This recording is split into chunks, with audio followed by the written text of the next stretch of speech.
Bienvenidos de vuelta a su podcast favorito, ¿Quién te crees? El día de hoy me acompaña un invitado muy especial. Si no fuera por la presencia de este ser humano en la faz de la Tierra, yo no tendría la oportunidad de ser un ser vivo. Es mi procreador, el único inigualable, el señor Carlos Medellín, mi padre. Bienvenido al podcast, pa. Hola a todos los que están conectados en cualquier latitud donde nos esté escuchando. Pues gracias por la invitación, aprovechando que tenemos la oportunidad de coincidir. Qué mejor que participar en este super podcast, ¿Quién te crees? Vamos a empezar el podcast tomándonos un shotcito de mezcal. Y antes que nada quiero que expliques nuestra tradición del mezcal y por qué en donde estemos en el mundo, aunque sea escaso y difícil de conseguir, nos tomamos un mezcal. Bueno, vamos a empezar a ponernos mágicos, ¿ok? La realidad es que, pues, este amor por el mezcal data de algunos tiempos de juventud en el experimentar algunas bebidas espirituosas tuve la oportunidad de conocer el mezcal. Y la historia y la trascendencia enamoran, pero los efectos también. Y bueno, pues creo que contigo la primera vez que me tomé un mezcal fue precisamente en la tierra oaxaqueña, viendo un partido de fútbol, si no recuerdo mal. Y de ahí en adelante hemos estado disfrutando varios mezcalitos en diferentes puntos del globo terráqueo. Y creo que el efecto para los que han probado el mezcal es bastante interesante. No es solamente... Yo creo que el mezcal entra dentro del rubro de bebidas espirituosas. Dicen que el mezcal no emborracha, que te pone mágico. Tiene un poquito de mezcalina y nos gusta creer que por eso nos pone mágicos. No sabemos, pero hoy van a poder experimentar la magia con nosotros. Antes de empezar el podcast, necesito que elijas unas gafas. Ya es tradición. Elige una de las dos. Ya tienes gafas, pero vas a cambiar de armazón y de outlook. Muy bien. Vamos a elegir estas. Claritas. No voy a ver mucho, pero no importa. No se necesita ver. Muy bien. Estufas. Cool. Cool. Salud. Ching, ching. Mezcalito. Hay que agarrar valor. ¿De soropete? No. No, el mezcal se degusta. Se degusta, ya te lo acabaste. Como buen hijo, no obedezco a... no obedeciendo a su padre, pero bueno. Se degustó muy bien.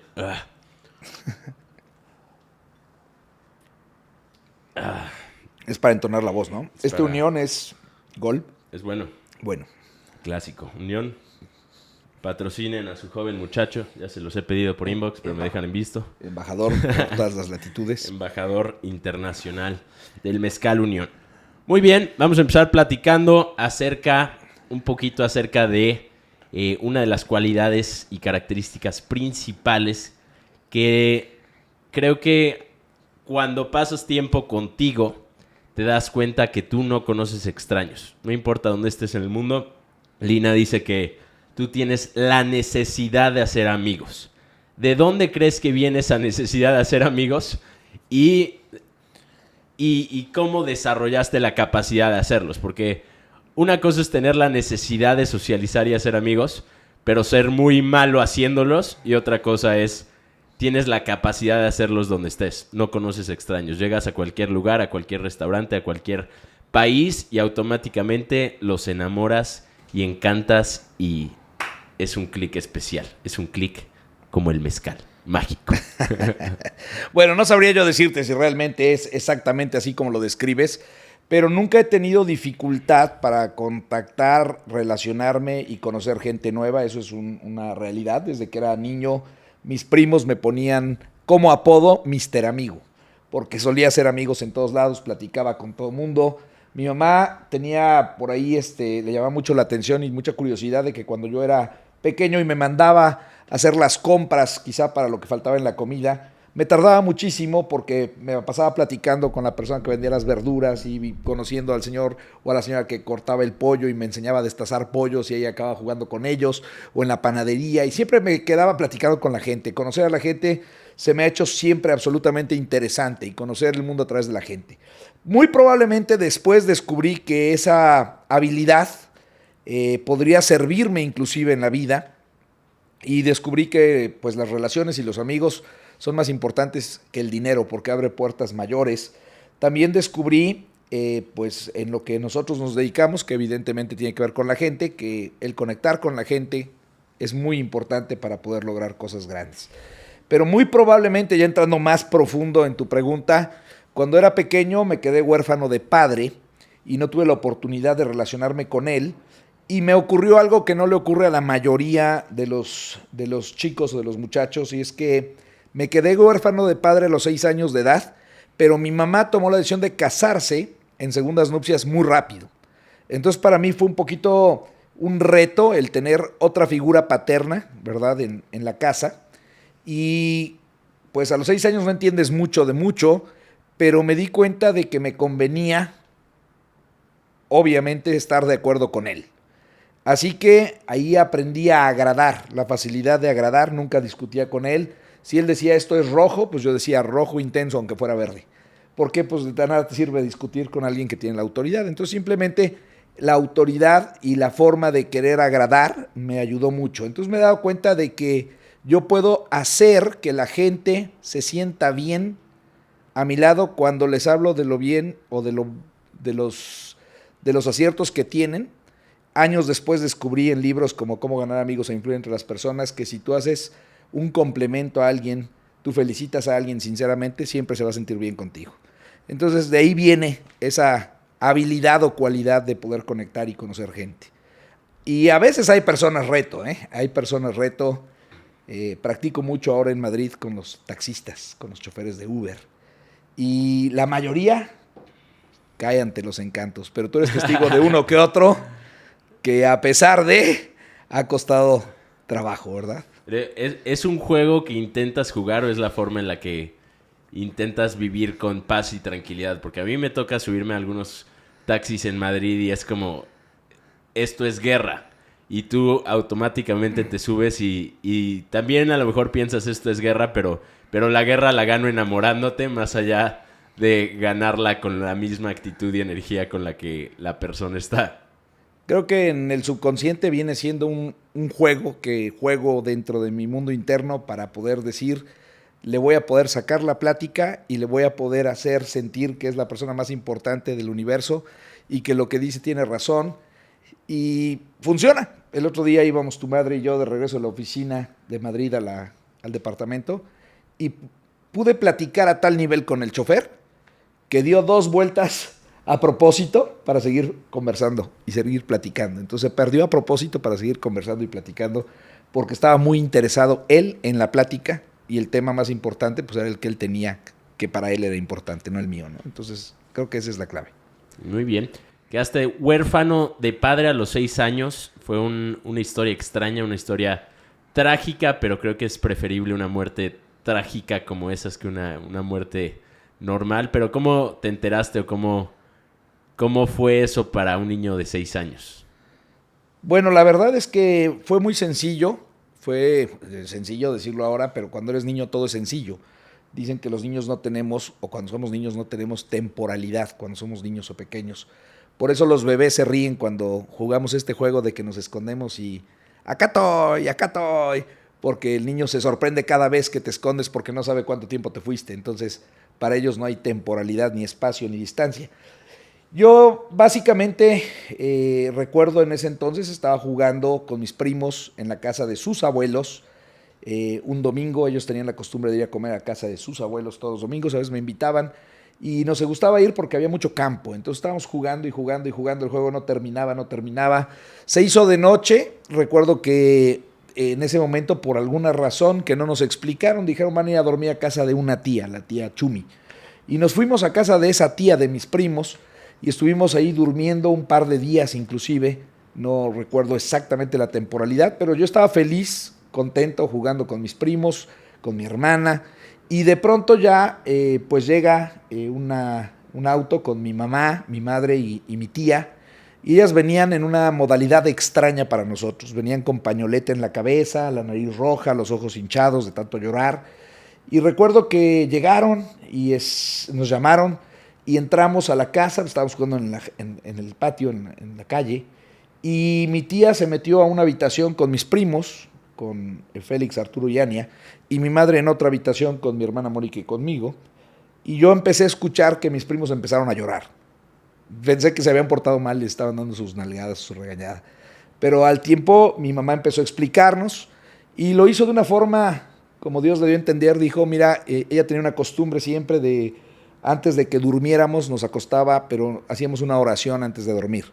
Y me explicaba, antes de repetir mis versículos de la Biblia, antes de dormir, me explicaba que morirse era como cuando vas a dormir y te quitas la ropa que traes puesta y te pones tu pijama para dormir.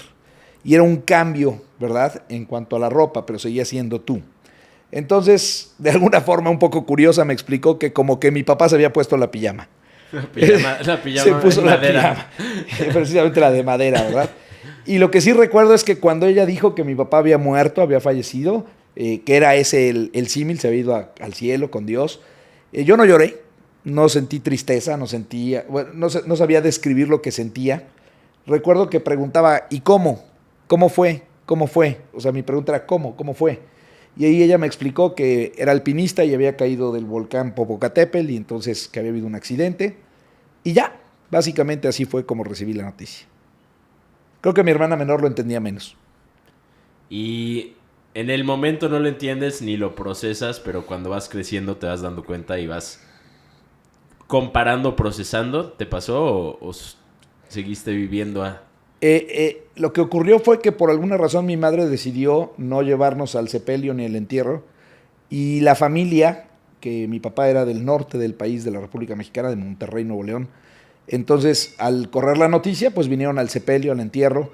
Además, mi papá era líder de una congregación y de pastor de una iglesia, entonces eran muchas personas en el sepelio, en el entierro y todo esto. Y a mí no me expusieron a eso, mi mamá tomó esa decisión. Pero yo recuerdo claramente que yo estaba muy contento, estaba muy feliz. Y la razón por la que estaba contento y feliz era porque veía a mis primos, a mi abuela, a mi tita, a mi tito, todos mis tíos, que pues era como para mí como una fiesta, ¿no? Tener a toda la familia junta. Entonces yo estaba contento por mi familia y quizás sin entender la trascendencia de lo que había ocurrido. Y bueno, pues fue algo curioso en ese entonces, ¿verdad? Porque nunca regresé, por ejemplo, a mi casa. Eso fue algo muy, muy extraño, nunca regresé a mi casa. Mi mamá nos llevó a dormir y a vivir a casa de su hermana, con mis primos, entonces se convirtió como una segunda familia, estar ahí con ellos. No sé cuánto tiempo habrá sido, pero no volví a la casa donde vivíamos. Y el otro día estabas hablando acerca de cómo hoy que tienes nietos te preguntan el porqué de todo y que Emiliano te estaba preguntando el otro día acerca de la muerte. ¿Cómo le explicaste esa transición de estado a Emiliano? Fue algo muy curioso porque estábamos caminando en Dinamarca precisamente, íbamos caminando en las calles de Dinamarca y Emiliano me estaba preguntando acerca de la gente que veía él ya de edad avanzada, los viejitos. Y me decía, oye, ¿los viejitos después de ser viejitos se mueren? Y yo le decía, sí, todos nos vamos a morir un día. Y entonces me preguntó, ¿y tú te vas a morir? Y le dije, sí, un día yo también me voy a morir. ¿Y a dónde vas a ir? Le dije, voy a ir al cielo y ahí te voy a estar esperando. Y me dijo, ¿y no tienes miedo de morirte? Le dije, no, no tengo miedo de morirme, porque sé a dónde voy a estar y te voy a estar esperando. Y él me dijo, muy bien, abuelo, yo tampoco tengo miedo de morirme porque ahí vas a estar y me vas a estar esperando. ¿Por qué? ¿Por qué? ¿Por qué? Muy bien. Muy bien, salud por eso.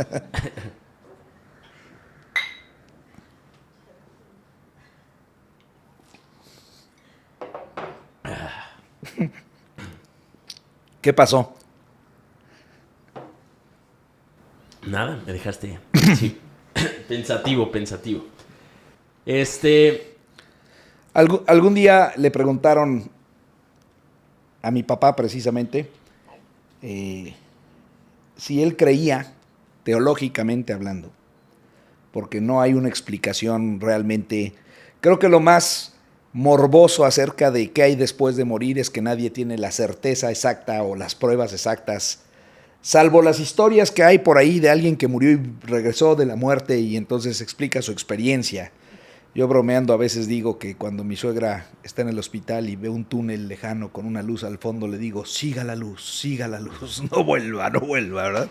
Nunca me ha hecho caso, siempre regresa, pero eso es en broma, pero la realidad es que siempre pienso que le preguntaban a alguien si realmente después de la muerte sabríamos reconocernos, si sabríamos quién es quién después de morir, ¿verdad? Y como no hay una respuesta y una ciencia exacta en cuanto a esto, ni teológicamente, la respuesta que mi papá dio fue una respuesta que creo que me acompaña hasta el día de hoy, y eso me hace la certeza de decirle esto a Emiliano, a mi nieto hoy en día. Él contestó, como pensar en un amanecer sin sol o una noche sin estrellas, sería el pensar en la muerte sin que nos estén esperando aquellos que se han adelantado. Yo creo, se acaba de celebrar en octubre en México toda esta tradición, pero yo sí creo que nos vamos a ver después. Estaremos. Exacto. Esperando a Emiliano. Sí, eso suena extraño. Suena extraño. Estaremos esperando a Emiliano. Muy bien, pues cambiando... No urge, ¿eh? No urge. Pasando de la muerte a la vida, creo que muchas... ¿Sabes? Déjame compartirte algo muy importante que escuché el día de hoy. Hablando de este tema, ¿no? Es curioso. ¿Qué es lo contrario? ¿Qué es lo contrario a negro? Blanco. ¿Qué es lo contrario a día? Noche. ¿Qué es el opuesto o el antagónico a muerte? Vida. No. Muerte. Nacer. Nacimiento. Entonces, la vida es eterna.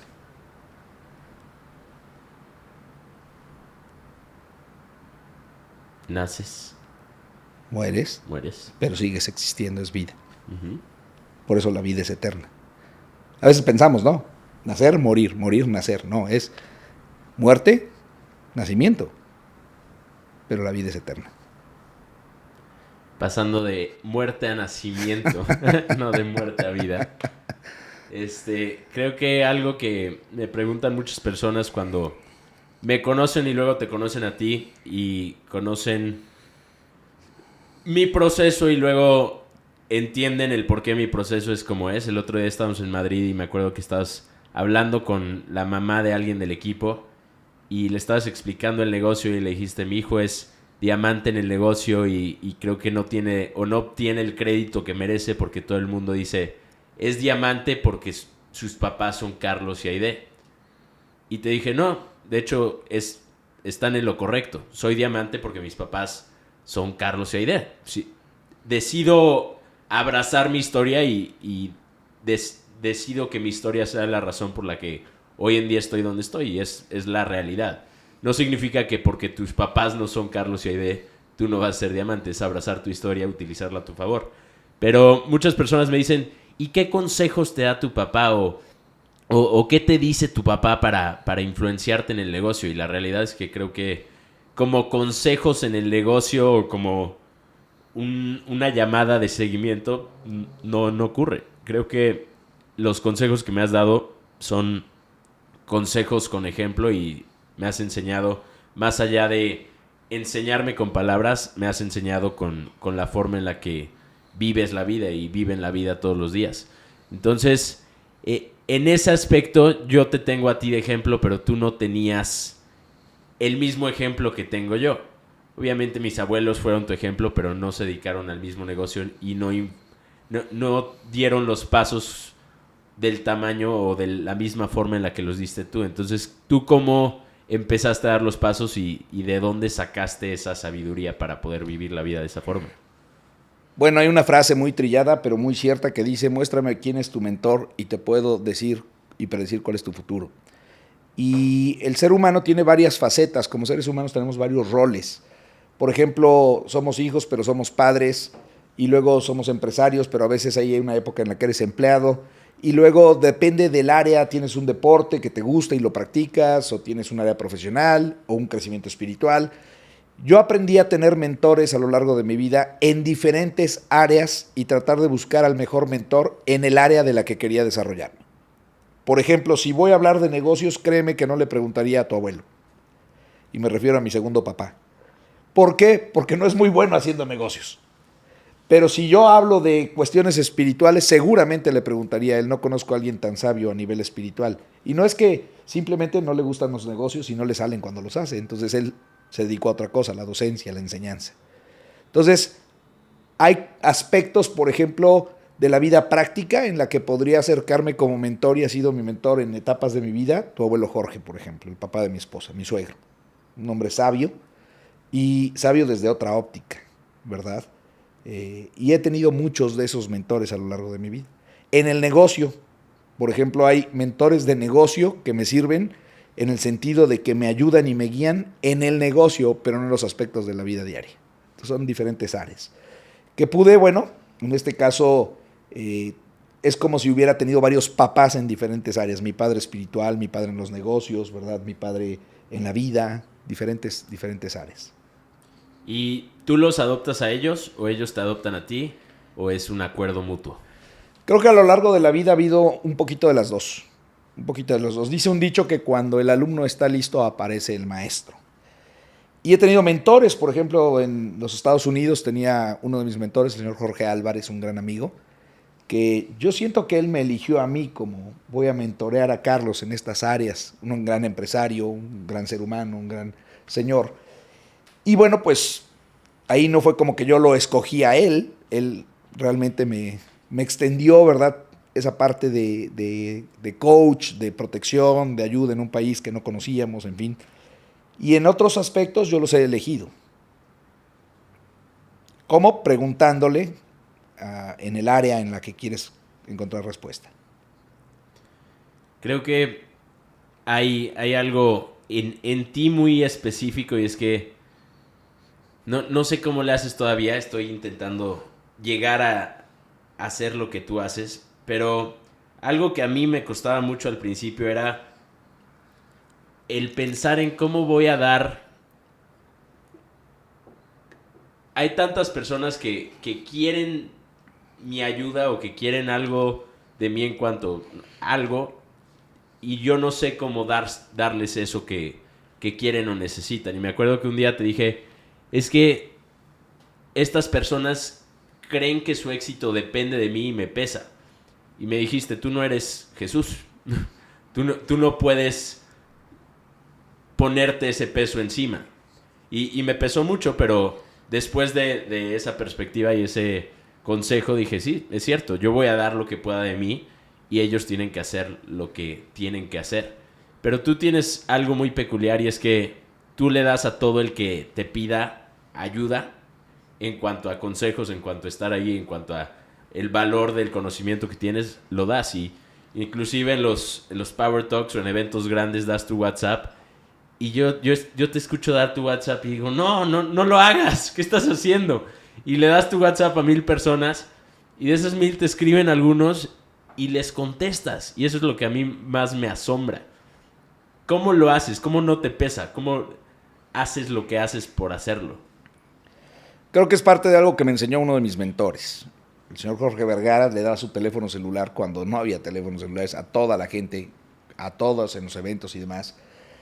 Y teníamos acceso a él y le marcabas y te contestaba. Y era una época en la que muchos marcaban solo para ver si de veras contestaba. Ahora el WhatsApp es más fácil, la tecnología hace las cosas más fáciles. Pero también tiene que ver con el pragmatismo para contestar las preguntas de la gente. Soy muy directo y muy pragmático, muy práctico y les contesto rápido. Y trato de centrar a la gente en su necesidad, detectar su necesidad lo más rápido posible. Y cuando no sé, le digo, pues no sé, ¿verdad? Entonces, a veces algunos, creo que esa es la parte que, de cierta manera, no es que se desesperen, sino llegan y me preguntan, les contesto tan pragmáticamente que dicen, ya sabía lo que me ibas a decir. Y muchas veces preguntamos lo que ya sabemos que sabemos, pero preguntamos solo para corroborar si lo que creemos es lo correcto. Entonces, no es tan complicado esa parte de poder ir ayudando a la gente. Sin embargo, lo que pesa más es cuando quieres ayudar a alguien que no quiere ser ayudado. Cuando una persona pide ayuda, está tácitamente aceptando que necesita un cambio. Pero cuando tú quieres ayudar a alguien porque lo amas, o lo quieres, o lo aprecias, o lo estimas, pero él no quiere cambiar, eso es lo más desgastante. Entonces ya aprendí que nadie puede tener un deseo ardiente superior al del otro y que solo puedes ayudar al que quiere ser ayudado. Entonces, ayudo al que quiere, no al que no quiere. Nadie puede trabajar con el que no quiere. Entonces eso es algo que me ha ayudado a crecer muy rápido y más práctico. El día de ayer me preguntaba un joven de 23 años, me decía, Juanca, ¿cómo le haces para trabajar tu disciplina y ética en el trabajo? Porque él me decía, es que yo soy muy flojo, sé lo que tengo que hacer, pero a veces no lo hago. Y obviamente me preguntó a mí, que no soy el más trabajador del mundo, pero creo que si tuviera que preguntarle al más trabajador del mundo, al que tiene una ética de trabajo irreal, sería a ti. Y creo que al hablar de disciplina y ética de trabajo, ni siquiera lo pondrías como tengo una ética de trabajo, una disciplina impresionante. Porque es lo que haces, creo que es lo que haces. En la pandemia estaba aquí en el apartamento con un amigo y nos estábamos conectando a todas las llamadas de liderazgo, a líderes de mesa, líderes de módulos, líderes de todo. Y decía, tu papá trabaja como loco. O sea, ¿cómo le hace para trabajar tanto? Y le dije, es que no está trabajando. No está trabajando. Es lo que hace.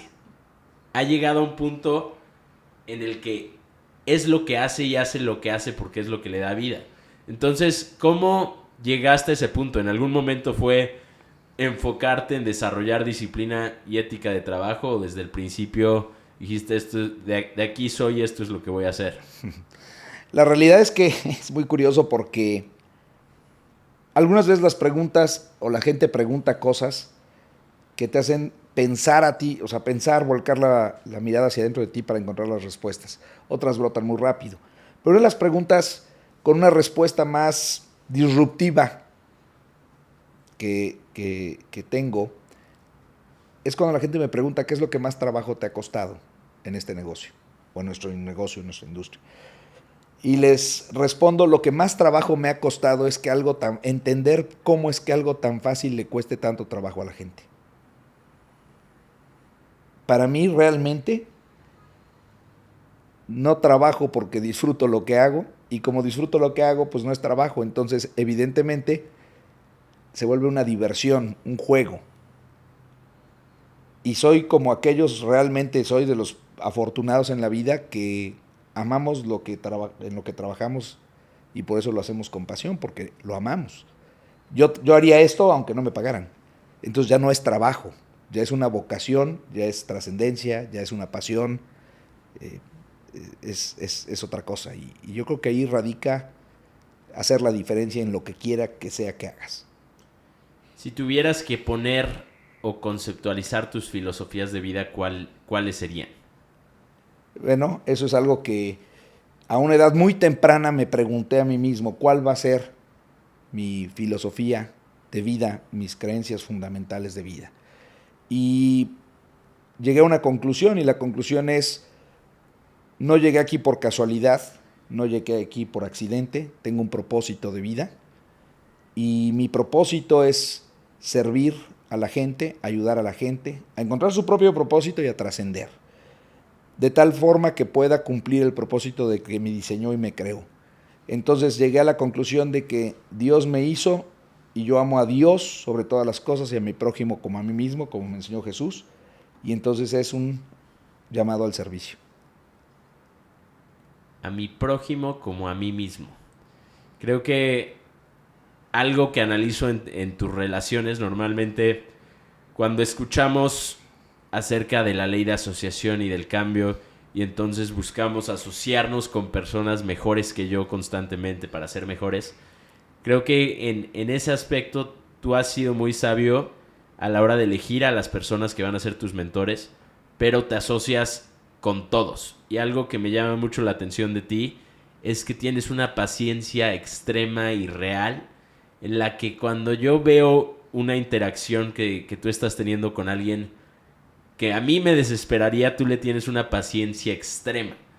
¿Cómo desarrollaste esa paciencia extrema? ¿Cómo le has hecho no sé cómo le haces? Porque yo me estaba preguntando esto ahí, yo creo que yo me desespero porque juzgo y tú no emites juicio, tú solo partes del punto de la otra persona. No sé cómo le has hecho para tener una paciencia extrema con todos.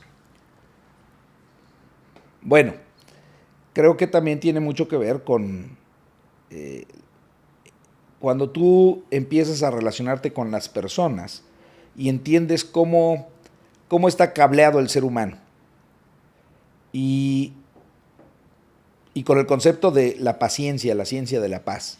Perder la paz por algo que no tiene relevancia o importancia o que está fuera de ti, pues no tiene sentido.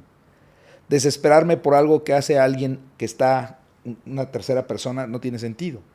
La vida es individual.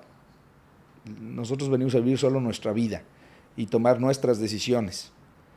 Y nos desesperamos cuando esperamos algo que es una expectativa falsa de los demás. Entonces, creo que hace mucho dejé de esperar cosas de la gente y empecé a esperar y a exigirme solo a mí y cada quien que viva su boleto, ¿no? Otra cosa que he aprendido en cuanto a tus relaciones es que no te das por vencido con las personas porque no esperas algo a cambio. Lo que te dan o lo que dan es bueno y es aceptado, pero obviamente siempre en búsqueda o en pro de ser mejor o que esa persona pueda ser mejor. Y hay una frase que dijiste o me dijiste hace mucho tiempo y era una frase que te dijo un mentor tuyo y hoy hablamos de esa frase y es acerca de hacer leones de ratones. ¿Qué significa y de dónde viene esa frase? Wow. Bueno, esa frase fue hace muchos años cuando empezaba mi carrera y el concepto de este mentor era explicarme cómo tener personas mejores que yo en el negocio. Cómo buscar rodearte de personas de tu nivel hacia arriba, siempre hacia arriba. Y él me explicaba con un concepto que me irritó mucho en ese momento y yo creo que hoy que lo platicábamos tú y yo, tú decías que era exactamente lo que hacía, lo opuesto a lo que me había dicho este mentor. Él decía, Carlos, no puedes hacer leones de ratones. Y mi problema y mi bronca con ese axioma es que yo considero que no hay ratones. Hay leones que creen que son ratones, pero todos somos leones. Por lo tanto, si trabajo con la mentalidad de la persona, si logro influir e impactar a la persona para que se dé cuenta que no es un ratón, es un león, va a rugir. Yo no considero que Dios hace basura, todo lo hace perfecto. Entonces todas las personas tienen perfección, solo que no la conocen. Y es así como no veo a nadie como ratón, sino como león. ¿Y tú cómo descubriste esa perfección? Porque no creciste en un mundo en el que te mostraba esa perfección, te mostraba esa grandeza, te mostraba ese valor. ¿Cómo descubriste y cómo te fuiste agregando valor en el proceso para entonces obtener el valor que querías en la vida? Bueno, yo creo que en ese sentido he sido una persona muy afortunada y muy bendecida porque de alguna manera cuando tú naces en una familia donde eres el primogénito, en una cultura como México y donde además eres varón, entonces tienes cierto trato de liderazgo desde el principio, eres el hermano mayor, eres el hombrecito de la casa y empiezas a desarrollar un trato distinto en ese aspecto. Y luego fui el primero de los nietos de mis abuelos, entonces también un trato especial. Y luego mi mamá se casa en segundas nupcias y tiene una hija, y yo tengo una hermana, entonces soy el único hombre. A pesar de esto, pues el único varón.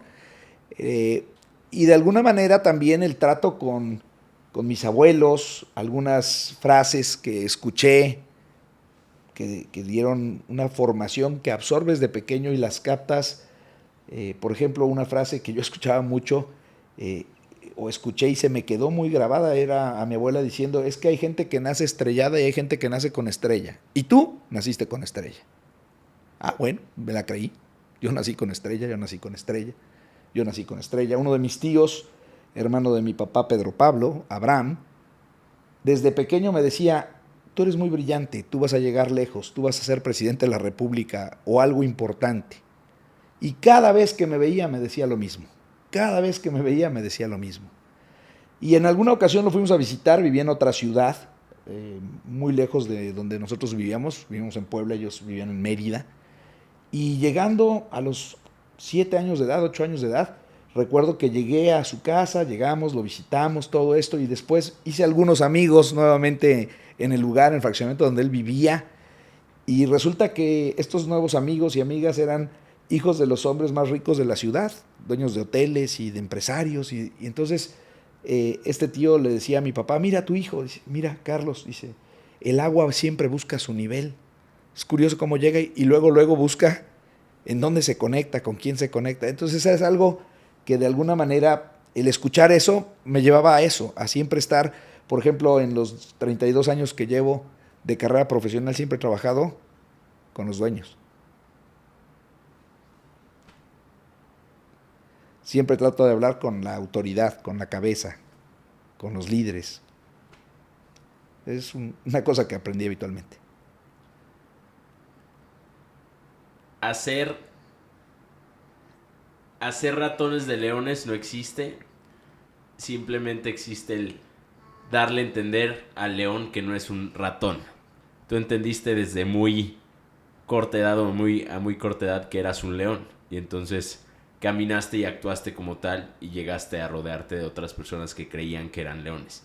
¿Qué le dices a todas aquellas personas que creen que son ratones, que son las víctimas de la circunstancia, porque es lo que les han enseñado a pensar? Precisamente que reten su sistema de creencias. Tenemos creencias expansivas, creencias limitantes como seres humanos, pero también tenemos convicciones. Una creencia es el primer nivel, pero una convicción es el segundo nivel. Cuando tú empiezas a hacerle preguntas a alguien y le retas su sistema de creencias, puedes entrar en una buena y bonita plática. Pero cuando tú tocas antagónicamente sus convicciones, o se acaba la plática o empieza una fuerte guerra y discusión.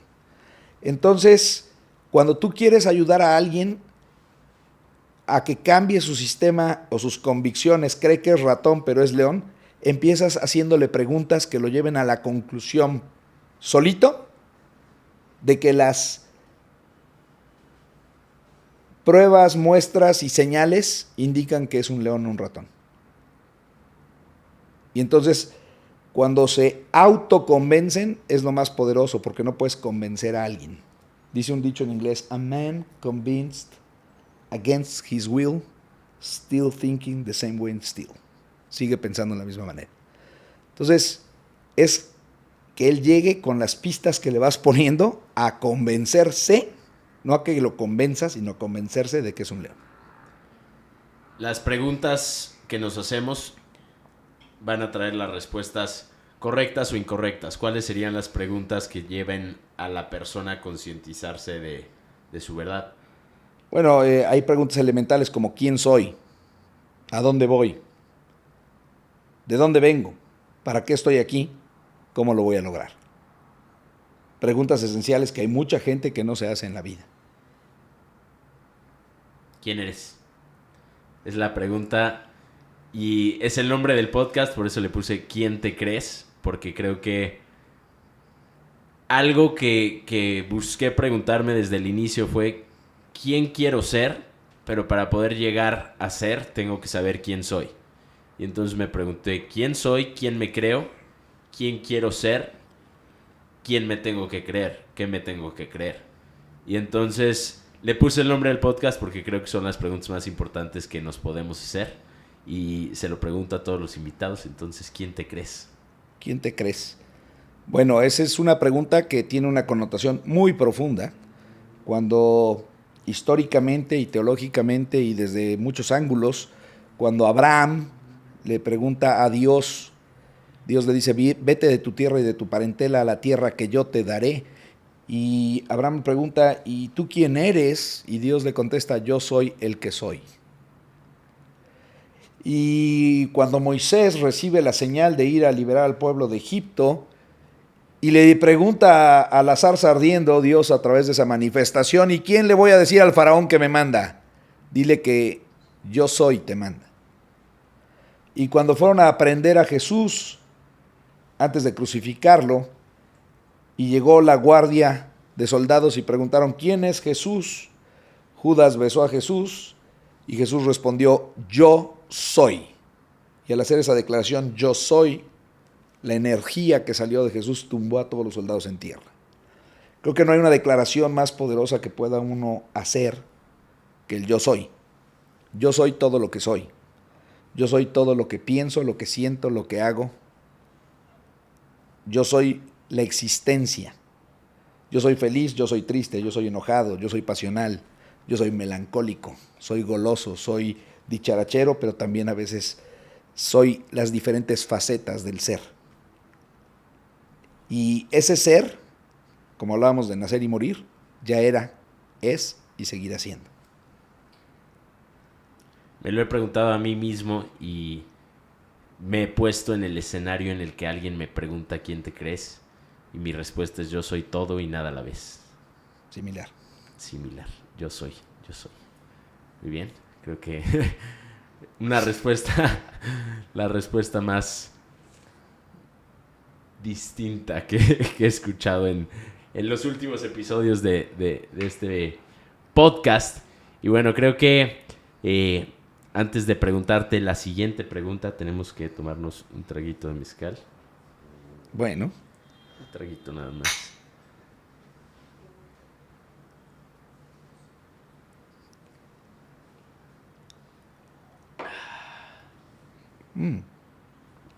Algo que tiene el mezcal es que cada trago sabe mejor. A partir del tercero empieza la magia. La magia empieza a fluir. Vamos a entrar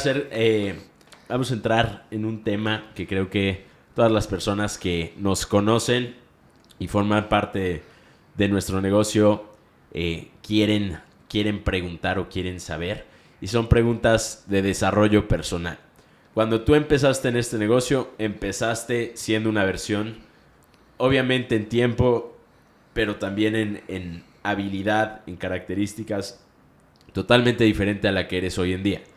Cuando alguien se acerca a mí y me dice, te admiro, me cuesta mucho trabajo aceptarlo porque pienso muy similar a ti en cuanto al hecho de, admírate a ti. No me pongas ese peso a mí. Admírate a ti. No me uses a mí como excusa. Úsame como inspiración si quieres, pero cualquier cosa que puedas admirar de mí, la puedes desarrollar porque la desarrollé. Y entonces hoy, por ejemplo, te vi dando un working group de enfrente de 1,000 personas y hablando como los mejores oradores del mundo. Y analizo esa habilidad y pienso, por supuesto, lleva 32 años haciendo esto. Pero cuando empezaste, ¿existían esas habilidades o existían partes de la habilidad que desarrollaste? Si no, ¿cómo te enfrentaste a ti mismo para llevar tus habilidades al nivel al que las has llevado? Es una pregunta que tiene una respuesta políticamente correcta y que me gustaría contestar y decir, es una habilidad que desarrollé a través del tiempo y de la práctica y de el estudio, y me metí a clases de pedagogía y de oratoria, pero la respuesta correcta es no. Ya nací con esa habilidad. Quizá también aportó mucho el hecho de que naciera en la familia que nací, y a lo que me refiero es que mi papá tenía una profesión rara, era pastor, y entonces 4 domingos al mes, al menos, escuchaba a 4 conferencistas de excelencia, otros 2 días entre semana, 3 o 4 charlas, prédicas, sermones, y eso pues van formándote y vas aprendiendo y vas escuchando. Provengo de una familia que tiene el don de la enseñanza. Entonces, en mi familia hay muchos maestros, catedráticos, mis 2 hermanas son maestras, y entonces traemos una habilidad.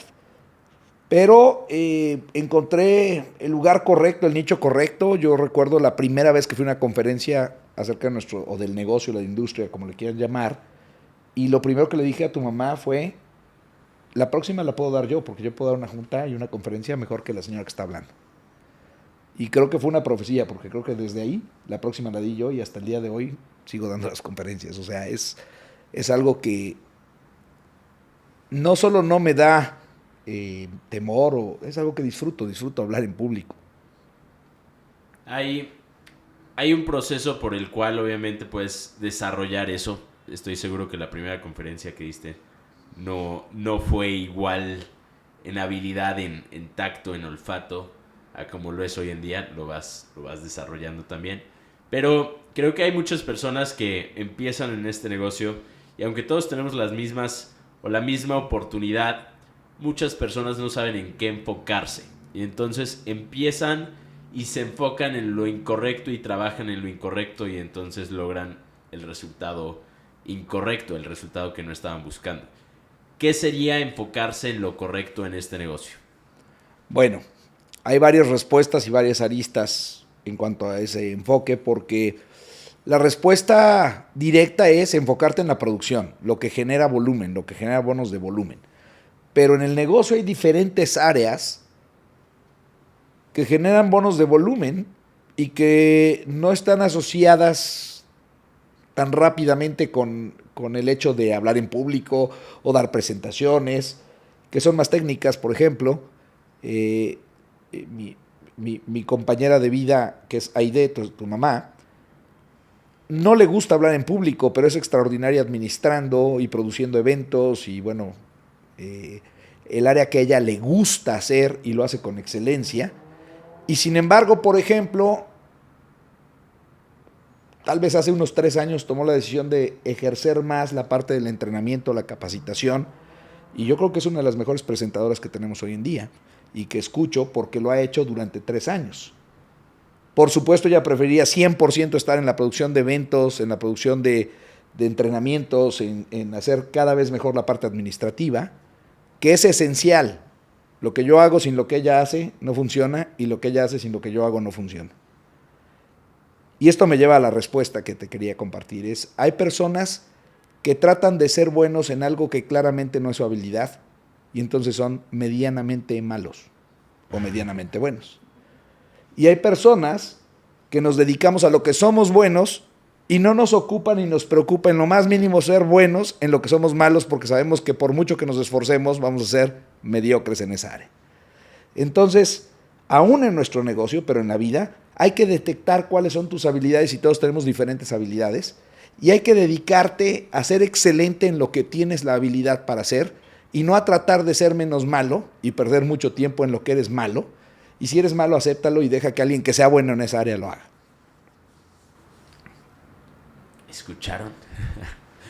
Sí, creo que todo el mundo quiere ser bueno en cosas, o bueno, no todo el mundo, pero muchas personas quieren ser buenas en cosas en las que no son buenas. Y si se enfocaran en ser buenos en sus dones y talentos, entonces brillarían y la romperían en ese aspecto. Creo que cuando empecé en el negocio hay 2 definiciones de lo que hacemos. Y entonces este negocio es un negocio en el que tienes que desarrollar o ser medianamente bueno en muchas cosas. Y entonces empiezas a tratar con muchas personas, empiezas a dar entrenamientos, a hablar en público, empiezas a hacer un poco de todo.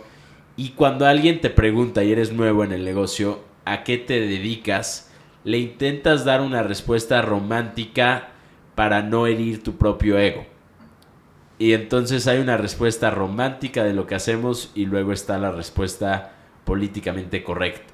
Si tuvieras que darnos la respuesta romántica de lo que haces y a lo que te dedicas y la respuesta políticamente correcta de lo que hacemos y a lo que nos dedicamos, ¿cuáles serían esas 2 respuestas? Bueno, creo que la respuesta más romántica es be helping impact people. Nos ayudamos a impactar la vida de la gente, a trascender, a hacer de este mundo un mundo mejor, a cambiar este mundo impactando a una persona a la vez, una familia a la vez, una ciudad a la vez, un país a la vez. La respuesta pragmática es Somos una empresa de distribución y nos dedicamos a la distribución de productos nutricionales. ¿Y qué le dirías a las personas escépticas de la primera definición? No les diría nada, les mostraría tal vez testimonios. Los hechos hablan más que las palabras. Decirles, quererles convencer, ahí están los hechos. Vidas cambiadas, vidas impactadas. Resultados. Yo desde que tengo uso de razón y memoria, te veo estudiar, te veo leer, te veo escribir, anotar. Tienes siempre una libreta pequeña en la que estás tomando notas. ¿Cuál es tu proceso para estudiar? ¿Cómo estudias? Porque algo que admiro mucho de ti es la forma en la que retienes información. Entonces, sí te veo estudiar. Yo también intento emular y imitar tu forma de estudiar, pero no retengo de la misma manera. Entonces, no sé si está en la forma en la que estudio o está en tu cerebro. Creo que tiene que ver con esta problemática para el aprendizaje en el colegio, en la escuela tradicional. Yo digo que no le fallé a la escuela o al sistema, el sistema me falló a mí. La realidad es que me di cuenta que cuando la clase o el tema era de mi interés, podía tener aprendizaje y retención. Cuando no me interesaba, entonces no ponía atención. Entonces, inicia por la atención. Y cuando estás atento, cuando estás en el aquí y en la ahora atento, puedes encontrar sabiduría y excelencia en todos lados y en todo momento. Y pueden venir de un taxista, puede venir, y creo que de eso se trata el que le pregunte a la mesera, al taxista, al bellboy, al recepcionista, porque en todos lados puedo aprender algo. Hay pepitas de oro, golden nuggets de información en cada ser humano que puedo ir recuperando, soy un recolector de esta sabiduría. Entonces, a veces, por decirte algo, el día domingo fui a una conferencia allá en Cali, el día de ayer, y aprendí de una persona algunos puntos supremamente importantes que me ayudaron para poder compartir hoy un working group con toda la gente y compartir esa sabiduría que él compartió y que me sirvieron, no todo, pero algunas áreas. Las escuché, las asimilé, las hice mías y va. Entonces, a veces lees todo un libro para quedarte con una frase del libro. Es donde está tu atención. A veces escuchas una conferencia o en nuestro caso, en nuestra industria, vamos a convenciones para quedarnos con una o dos frases de la convención que cambian nuestra vida. Entonces, quizá la capacidad es una capacidad de sintetizar dónde está la carne y escupir el hueso. Para poder ser un mejor comunicador cada vez es decir cosas más efectivas con menos palabras. Y para eso hay que sintetizar la información, sacar el meollo del asunto. ¿Cuál es tu libro favorito? Bueno, mi primer libro fue El Principito. Cambió y me hizo soñar y me hizo reflexionar en muchos valores y principios muy interesantes que están en el libro del Principito. La Biblia es un libro que te lee, no lo lees. Y la Biblia es el libro que más he leído y que más terabytes de mi memoria ocupa. La Biblia es un libro que creo que es el libro más popular en el mundo, pero aunque es el más popular, creo que la mayoría de personas le tienen miedo. Hay una resistencia a la hora de empezar. Entonces hay personas que leen muchos libros y han leído muchos libros y si te preguntan qué libro me recomiendas leer y les dices la Biblia, es como, ¿qué otro libro me recomiendas leer? Porque hay una resistencia. Creo que es porque no sabrían cómo o dónde empezar. ¿Cómo recomendarías empezar o dónde empezar? Bueno, esto es algo que siempre he escuchado, he recomendado y he hecho. Y la Biblia tiene 66 libros. Y hay un libro en la Biblia que se considera el resumen, el mensaje de toda la Biblia. Y es el Evangelio según San Juan. Entonces mi mayor recomendación siempre ha sido, y así empecé, a estudiar la Biblia es lee San Juan 4 veces. ¿Por qué 4 veces? En lugar de querer leer la Biblia completa, lee Juan 4 veces, porque entenderás el mensaje de la Biblia. La primera vez léelo a ojo de águila. La segunda vez léelo y trata de entenderlo. La tercera vez léelo y escribe lo que entiendes. Y la cuarta vez léelo y coteja lo que escribiste con lo que leíste. Y vas a ver un cambio dramático. ¿Qué es para ti el desarrollo espiritual? Es un concepto. Primeramente es un concepto. Y es un concepto que a veces toma tendencia. Y hoy la gente usa términos espiritualoides para parecer espirituales, cuando todos tenemos cuerpo, alma y espíritu, y todos somos espíritu y todos tenemos espíritu. Crecimiento espiritual tiene que ver con estar en contacto con esa parte de tu ser, que es el espíritu. Y no es que estés disociado con él, es simplemente entrar en conciencia de que es una parte integral del ser. ¿Y cómo lo desarrollas? ¿O Bueno, te conectas con él? Tiene mucho que ver con el estar, primero, detectarlo, aceptarlo, saber que eres espíritu. Y luego, entender cuándo es tu espíritu y cuándo es tu mente. Y mucha gente pasa mucho tiempo en la mente y poco tiempo en el espíritu. Y por eso es que los grandes maestros, o Jesús, ejemplo, pasaban tiempo en el espíritu para acallar la mente. La oración, la lectura, el silencio, el deporte. Cada quien puede encontrar su manera muy particular. Creo que recientemente tú y yo hemos encontrado en el sauna una opción de desarrollo espiritual. El sauna es muy bueno. Estás en un cuarto encerrado, solo.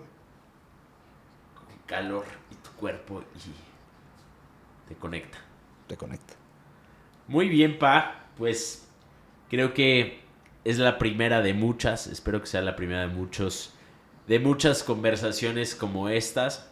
Hay una pregunta que he hecho a lo largo de esta serie de podcast. Y es una pregunta que hago desde mi muerte ideal. Mi muerte ideal creo que sería en un avión. No sé si compartimos la muerte ideal, pero a mí me da mucha tranquilidad volar. Creo que tiene que ver con que lo he hecho desde muy pequeño. Pero no le tengo miedo a volar porque pienso que si me fuera a morir, me encantaría que fuera en un avión. Porque tendría el tiempo, o yo creo, o la forma en la que veo mi caída desde 10,000 metros de altura sería, o me daría el tiempo necesario para grabar lo que quiera grabar en una nota de voz y dejarle el mensaje a quien la fuera a escuchar o al mundo, si queremos ponernos más románticos, de lo que es la vida. ¿Cómo sería tu resumen en esa nota de voz cayendo desde 10,000 pies de altura? ¡Chao! Morir en un avión, cayendo desde 10,000 metros de altura, ¿y cuál sería mi qué? Tu mensaje, el resumen de tu vida, el resumen de tu existencia de nacimiento a muerte. Bueno, cuando pienso en altura, pienso en una frase de mi papá que dijo: sé que Dios está en todas partes, pero prefiere las alturas. Entonces, si voy a morir, qué bueno que sea en una altura. Frase de alpinista, por cierto, ¿verdad? Creo que la frase de aquel poema que dice: vida nada te debo, vida estamos en paz, sería la frase que definiría ese momento y cualquier momento de la muerte. Creo que lo más maravilloso es poder, en el momento en que mueras, poder decir: me voy pleno, fulfillment, pletórico, con llenura, no tengo cuentas pendientes, no tengo nada que me hubiera gustado hacer. Y eso es importante. Creo que la mayoría de la gente que le tiene miedo a morir es porque tiene miedo a vivir. Si el alumno no supera al maestro, ni el alumno es bueno, ni el maestro es bueno. Muchas gracias, maestro. De nada, alumno. Espero ser mejor. Gracias por este espacio, tiempo, mezcal, cerveza y esta conversación que quedará guardada y grabada para que la escuche yo, la escuchen tus nietos y la escuchen tus bisnietos que aún no existen. Seguramente serás mejor porque ya eres mejor que lo que yo era cuando tenía tu edad. Gracias. Muy bien, pues hemos llegado al final de este podcast. El mezcal nos llevó a estas preguntas y el presente también. Si les gustó el episodio, compártanlo, suscríbanse al canal. Y eso es todo, amigos. Dime cómo así.